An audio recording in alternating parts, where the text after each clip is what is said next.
Bonjour. Après avoir vu l'échantillonnage d'un signal f de t et après avoir déterminé la transformée de la place échantillonnée de la fonction f de t qui est f étoile de s donnée par la sommation de f de n delta exponentielle moins n delta s, n variant de 0 à l'infini. Maintenant, nous allons voir la transformée en z de ce signal f de t. Dans le cas de signaux causaux, c'est-à-dire des signaux qui sont nuls pour t négatif, la transformée en z du signal f de t peut être obtenue à partir de la transformée de la place échantillonnée f étoile de s en posant z égale à exponentielle delta s. Avec ce changement de variable, on obtient f de z donné par la somme sur n allant de 0 à l'infini de f de n delta z à la puissance moins n. Cette fonction f de z est appelée transformée en z de f de t.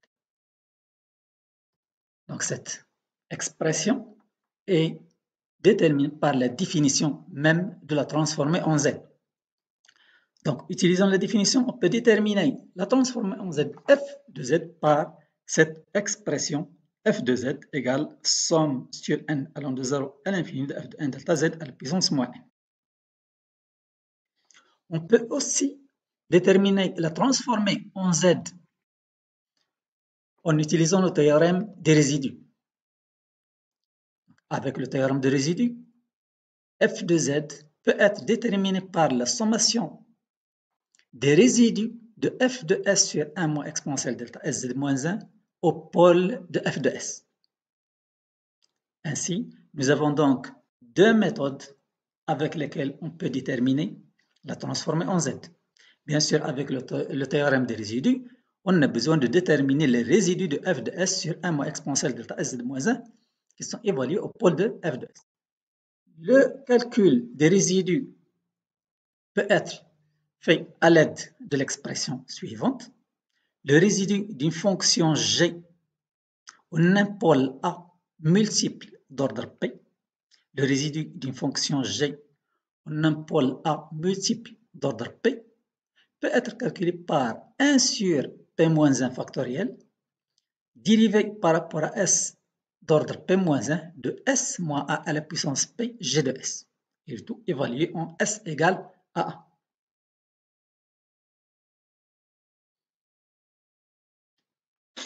Cette transformation Z égale exponentielle delta S, avec S un nombre complexe, donc S possède une partie réelle et une partie imaginaire. Alors, on peut remarquer que si S possède une partie réelle négative, c'est-à-dire contenue dans le demi-plan complexe gauche du plan de S, donc la partie réelle de S négative, le fait de poser Z égale exponentielle delta S implique que le module de Z est inférieur à 1. Donc, si la partie réelle est strictement négative, donc appartient au demi-plan complexe négatif gauche, alors le module de Z est strictement négatif. Cela signifie géométriquement que Z égale exponentielle delta, on voit le demi-plan complexe gauche du plan des S on voit ce demi-plan à l'intérieur du cercle unité. Donc, à chaque point du demi-plan complexe gauche du plan de S, avec Z égale exponentielle delta S, lui fait correspondre un point à l'intérieur du cercle unité, c'est-à-dire le module de Z inférieur à 1.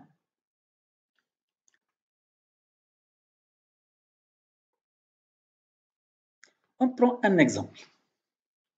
Dans cet exemple, on cherche à déterminer la transformée en Z de deux fonctions, f1 de t égale u de t en échelon unité, et f2 de t égale exponentiellement à t u de t. Donc, le calcul de la transformée en Z va être réalisé avec les deux méthodes, la définition et le théorème des résidus. Et on commence par la première fonction f1 de t. f1 de t égale u de t.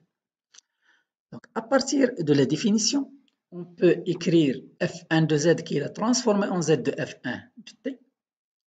Par la définition, donc, c'est la somme sur n allant de 0 à l'infini de f1 de n delta z à la puissance moins n. Donc, on remplace f1 de n delta par 1, puisque l'échelon unité f1 de t, c'est 0 pour t négatif et 1 pour t positif. Et donc, pour n allant de 0 à l'infini, f1 de n delta est égal à 1. Donc, on remplace f1 de n delta par 1.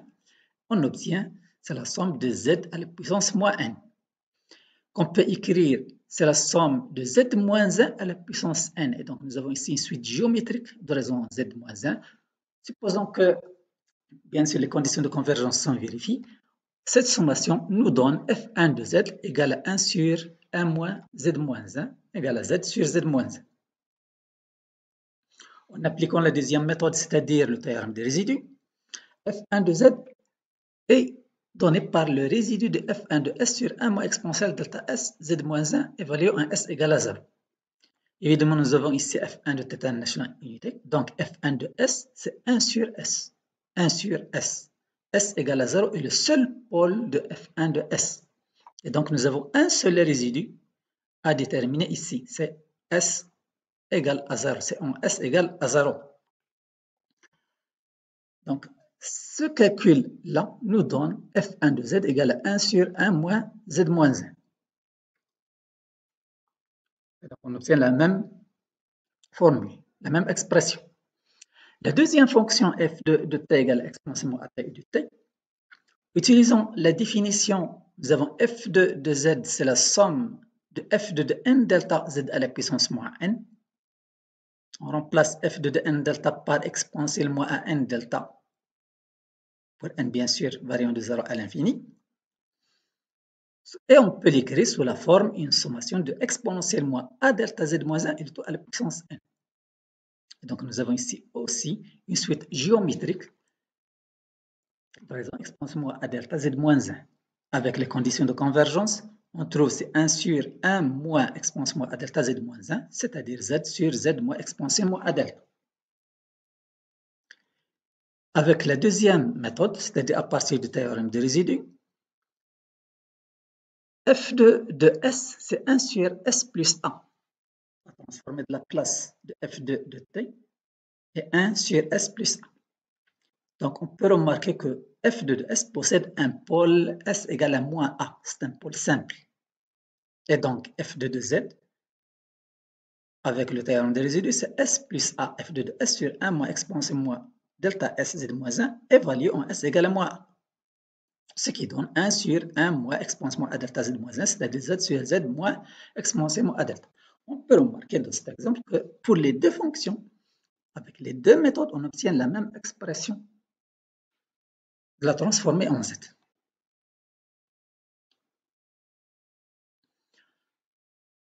Alors, si on donne une remarque sur la transformer en z, lorsqu'on détermine la transformer en z, f de z égale la somme sur n allant de 0 à l'infini de f de n delta z à la puissance moins 1. Donc, elle tient compte uniquement de la valeur de f de t pour t égale n delta, c'est-à-dire aux instants d'échantillonnage. Par conséquent, f de z ne contient aucune information sur f de t entre deux instants d'échantillonnage. Par conséquent, si nous avons deux fonctions f1 et f2 qui prennent les mêmes valeurs aux instants d'échantillonnage, alors nous avons f1 de z égale à f2 de z. Prenons par exemple f1 de t, donné par cosinus de pi f0t plus f phi 0, et f2 de t, donné par cosinus de pi kfe plus f0 t plus phi 0. Fe, c'est la fréquence d'échantillonnage. Donc l'échantillonnage de ces deux fonctions f1 et f2 à la fréquence fe, bien sûr pour t égale à n delta égale à n sur fe, nous donne que ces deux fonctions f1 et f2 possèdent les mêmes échantillons, les mêmes valeurs. Donc ici, en fait, nous allons voir ceci. Donc l'échantillonnage de ces deux fonctions à cette fréquence-là d'échantillonnage FE nous donne pour F1, c'est cosinus de pi nF0 sur FE plus phi0. Pour F2, c'est cosinus de pi kFE plus F0 n sur FE plus phi0. Donc, nous allons manipuler cette deuxième fonction. On développe ce produit ici. C'est de pi kFE fois n sur FE plus 2pi f0 n sur FE plus phi0. Et ceci n'est autre que 2pi nk plus 2pi nf0 sur FE plus phi0. 2pi fois n fois k, donc c'est un multiple de 2pi. C'est un multiple d'une période pour la fonction cosinus. Et donc, on trouve bien cosinus de pi nf0 sur FE plus phi0. Donc, on peut remarquer et comparer cette nouvelle expression avec l'expression de f1 de n delta. Il est clair que f2 de n delta égale f1 de n delta. Et donc, f2 de n delta égale f1 de n delta, ce qui montre que f1 de t et f2 de t, lorsqu'ils sont échantillonnés à la fréquence d'échantillonnage FE, ils possèdent les mêmes valeurs. Par conséquent, f1 de z égale f2 de z. Le fait d'avoir f1 de z égale f2 de z, je peux nommer f de z, si j'utilise la transformée en z inverse de f de z, qu'est-ce qu'elle va donner? Est-ce qu'elle va donner f1 de t ou bien f2 de t? Évidemment, aucune de ces fonctions. Il va donner f de n delta, qui est f1 de n delta, égale à f2 de l delta. Donc, pour illustrer ceci, ce qui précède, donc on trace les courbes de variation des fonctions f1 et f2 et la fonction échantillonnée correspondante pour la fréquence d'échantillonnage avec FE égale à 200 Hz par exemple. Donc on prend une fonction d'échantillonnage, F0 égale 30 Hz, Phi0 égale à 0,2 radian et K égale à 1. Donc on trouve cette figure ici. La courbe en bleu, c'est la courbe représentative, bien la courbe de variation de F1 de T. La courbe en rouge, c'est la courbe de variation de F2 de T. Donc, on voit bien qu'ils sont complètement différentes. Lorsqu'on échantillonne ces deux fonctions F1 et F2, on obtient la fonction pointillée ici avec des points là, en noir. On remarque que ces deux fonctions possèdent les mêmes valeurs aux instants d'échantillonnage. F1 de n delta égale F2 de n delta. Et donc, par conséquent, ils ont la même transformée en Z. Maintenant, nous allons voir la transformée en Z inverse, étant donné une fonction f de Z, avec Z bien sûr un nombre complexe, on cherche sa transformée en Z inverse. La transformée en Z inverse de la fonction f de Z est donnée par f de n delta. N égale à 0, 1, 2, 3, ainsi de suite. Donc, lorsqu'on cherche la transformée en Z inverse d'une fonction f de Z, on n'obtient pas f de t, mais on obtient f de n delta. On obtient la suite des nombres, bien la suite des valeurs de la fonction aux instants d'échantillonnage. On peut déterminer la transformée en Z inverse par différentes méthodes. Dans ce cours-là, nous allons voir 4 méthodes. Le théorème des résidus, le développement en fractions élémentaires, la division suivant les puissances croissantes de Z-1 et la méthode de l'équation aux différences. Alors, on commence par la première méthode, le théorème des résidus. Donc, en appliquant le théorème des résidus, f de n delta peut être évalué par la somme des résidus de f de z qui multiplie z à la puissance n-1 au pôle de f de z. l'évaluation d'un résidu, ou bien l'évaluation du résidu d'une fonction P de Z en un pôle ZI multiple d'ordre M. Donc ZI est un pôle multiple de P de Z d'ordre M. Et le résidu de P de Z en ce pôle-là qui est multiple d'ordre M peut être évalué par 1 sur M moins 1 factoriel. La dérivée d'ordre n-1 par rapport à z de z moins zi à la puissance 1 p de z évaluée en z égale z. La deuxième méthode, c'est le développement en fraction élémentaire ou bien développement en éléments simples.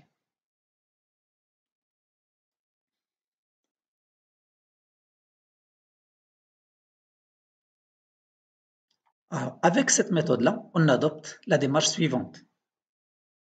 On développe d'abord la fonction f de z sur z, une fraction élémentaire, puis on multiplie par z chaque terme du développement. Donc, on obtient une fonction f de z développée en élément simple sous la forme somme sur i de ai z sur z moins zi avec ai sont des constantes à déterminer. Et après, on détermine la transformée en z inverse de chaque terme. Donc f de n delta, c'est la somme sur i de ai zi à la puissance n.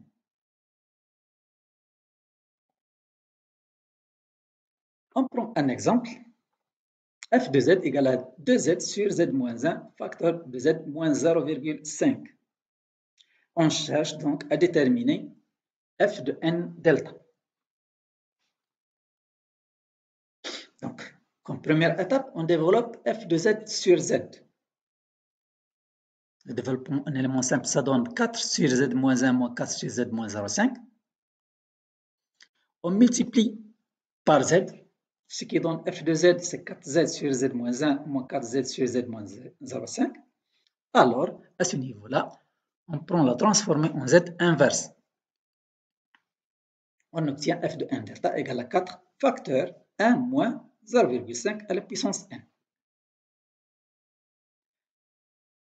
f de n delta peut être exprimé d'une autre manière. On prend un paramètre a tel que exponentielle moins a delta égale à 0,5. Alors, f de z peut être écrite sous la forme 4z sur z moins 1 moins 4z sur z moins exponentielle moins a delta. Transformé en z inverse, cette nouvelle expression de f de z en fonction du paramètre a nous donne f de n delta égale 4 facteur 1 moins exponentielle moins n a delta.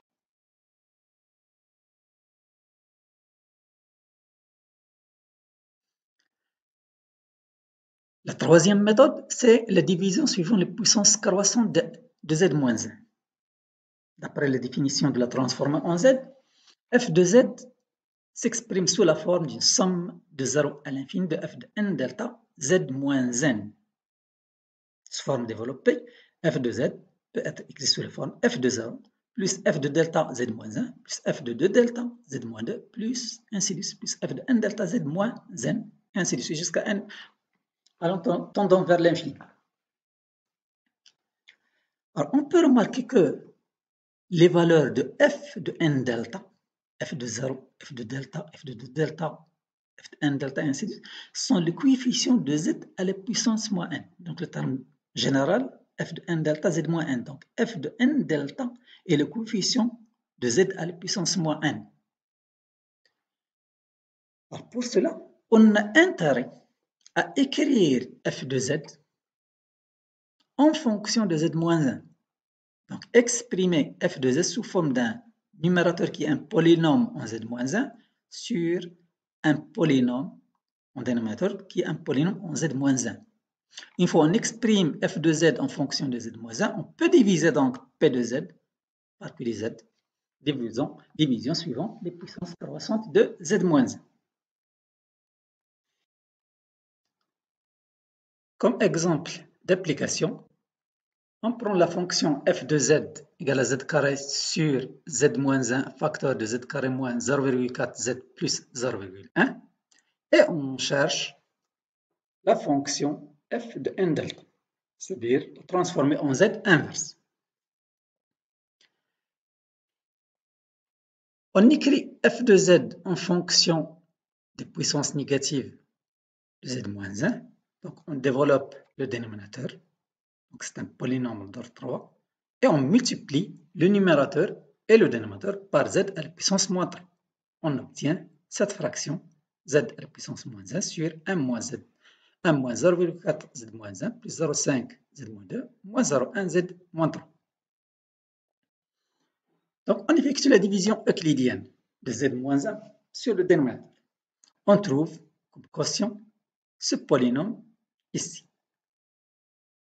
Z-1 plus 1,4 Z-2 plus 1,46 Z-3 plus 1,44 Z-4 plus 1,43 Z-5 plus 1,43 Z-6. On remarque que nous avons ici une convergence 1,43, 1,43. On peut s'arrêter ici. Donc, f de z, lorsqu'on a effectué cette division euclidienne, nous avons obtenu ce polynôme. Alors, par identification, on peut voir que f de 0 est égal à 0, puisque z à la puissance 0 existe ici. Donc f de 1, bien f de delta, est égal à 1. F de 2 delta égale 1,4.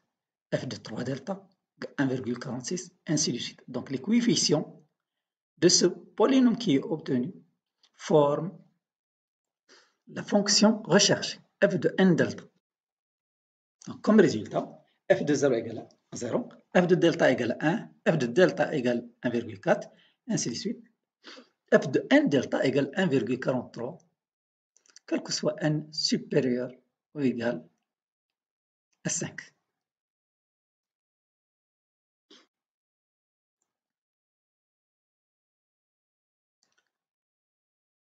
La quatrième méthode, c'est la méthode de l'équation aux différences. Cette méthode se base sur le théorème de retard. Transformer en z de f de n-k, c'est-à-dire n-k delta, est égal à z à la puissance moins kz f de z. Et donc la transformer en z inverse, z-k f de z, est donnée par f de n-k delta. La résolution d'une équation aux différences exige la connaissance des conditions initiales.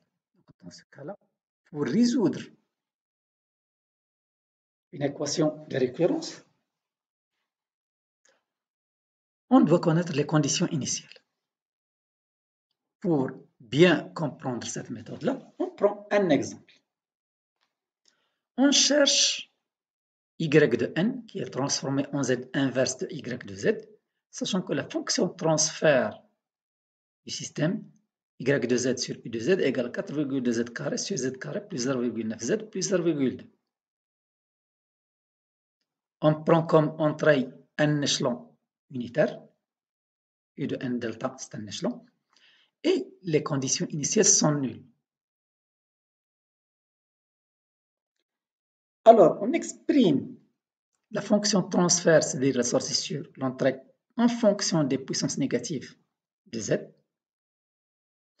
Et après cette étape-là,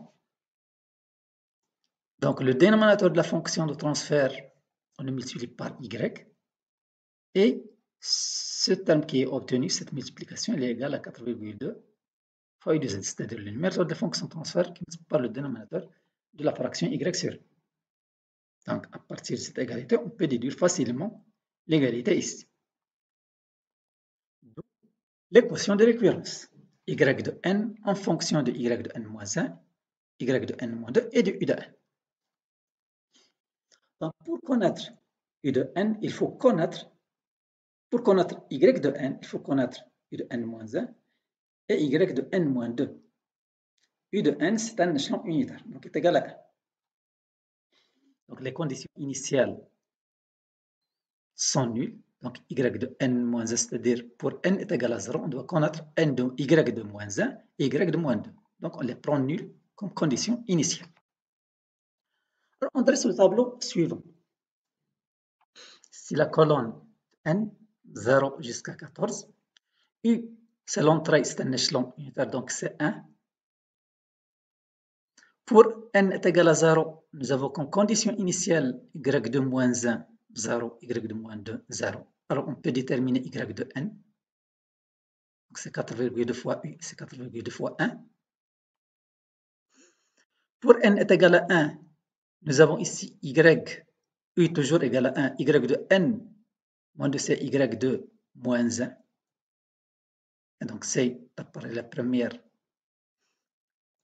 ligne, c'est 0. Si pour n est égal à 1, ici n 1 moins 1, c'est 0, c'est y de 0, c'est ici, c'est 4,2. Et donc, on remplace 4,2 ici, multiplié par 0,9 plus 4,2. Donc, on trouve c'est 0,42. Et ainsi de suite. Donc, on remplace y de n moins 2, y de n moins 1 par leur valeur antérieure et on effectue ces calculs-là. Le calcul de y de n pour n allant de 2 jusqu'à 14. Alors, on trouve les valeurs ici, cette colonne. Alors, cette colonne-là, c'est y de n. C'est transformé en z inverse de y de z.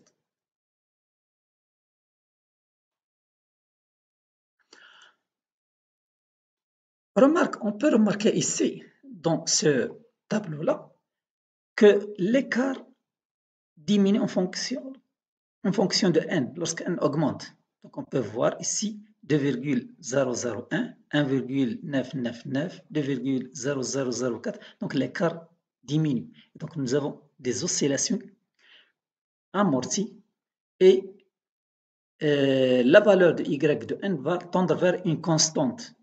Donc, à partir de ces trois termes, derniers termes, on peut prévoir que la valeur finale, c'est 2. Donc, cette remarque-là, que nous allons voir, c'est comment calculer cette limite. Parce qu'on a une convergence. Donc, lorsque n tend vers l'infini, y de n-1, y de n-2 et y de n tendent vers une limite L. Donc, on remplace bien sûr dans l'équation de récurrence, ici, lorsque n tend vers l'infini. Donc, nous avons y de n-1 tend vers L, y de n-2 tend vers L, y de n tend vers L. U de n est égal à 1, quel que soit n. Et par conséquent, on place dans l'équation de récurrence, on trouve que L est égal à moins 0,9 L, moins 0,2 L, plus 4,2. Ce qui donne L est égal à 2. Donc, la valeur finale de y de n tend vers l'infini, c'est 2. Donc, nous avons bien une convergence dans le tableau. Donc, on s'arrête à ce niveau lorsqu'on voit qu'il y a convergence. Cette limite-là, elle peut être déterminée aussi en utilisant le théorème de la valeur finale. Limite quand n tend vers l'infini de y de n delta, elle est égale à la limite quand z tend vers 1 de 1 moins z moins 1 y de z. Donc, on remplace y de z. Et bien sûr, on simplifie les termes à simplifier. On remplace z par 1, on trouve bien 2. Donc, la limite égale à 2. On peut déterminer cette limite donc par ces deux méthodes. Une autre remarque, c'est que à partir de l'équation aux différences, c'est-à-dire l'équation de récurrence, on peut trouver la fonction de transfert en z. En fait, si on considère cette équation aux différences ici, à n, y de k moins n plus n moins 1, y de k moins n moins 1 plus, et ainsi de suite, égale à bm x de k moins m plus bm moins 1 x de k moins m moins 1, ainsi de suite. On peut écrire sous cette forme-là, sous forme condensée, la somme sur j allant de 0 à 1 de sj y de k moins j, égale la somme sur j allant de 0 à m de bj x de k moins j. Alors, on prend le transformé en z, c'est-à-dire, et on écrit y de z sur x de z. Donc, à partir de ces relations-là, la première ou bien celle-là, on peut voir bien que la fonction transfert y de z sur x de z, elle est égale à cette fraction, bm z à la puissance moins m plus, ainsi de suite, jusqu'à b1 z moins 1 plus b0 sur an z moins n plus jusqu'à a1 z moins 1 plus a0. Et donc là, nous avons ici la fonction de transfert. Donc, on peut passer de la fonction de transfert. Donc, on peut trouver la fonction de transfert à partir de l'équation de récurrence. Et précédemment, nous avons vu que nous avons passé de la fonction de transfert à l'équation de récurrence. Donc, on peut passer d'un côté vers l'autre, soit de l'équation de récurrence à la fonction de transfert en Z, ou bien de la fonction de transfert en Z vers l'équation de récurrence. Ainsi, on termine cette partie-là et on continue avec une troisième partie.